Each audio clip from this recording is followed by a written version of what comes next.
Hello, Eliza. Uh, happy birthday to you. Para na rin anak ang turing ko sa iyo kahit di pa tayo nagkikita. Alam mo na, sa Timbulalakaw, para tayong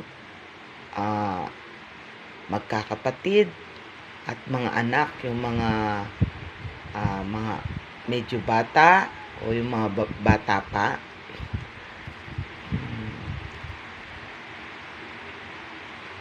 Sa una pa, magaan na yung loob ko sa iyo. Mabait kang bata, kahit di pa kita nakikita. Pero, feeling ko, ganun ka talaga, mabait na bata.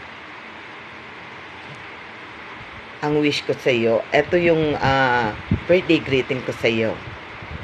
May God make each day of your life as beautiful and as golden as you are.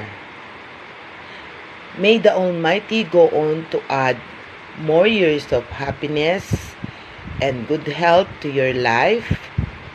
Happy birthday to you, and God bless.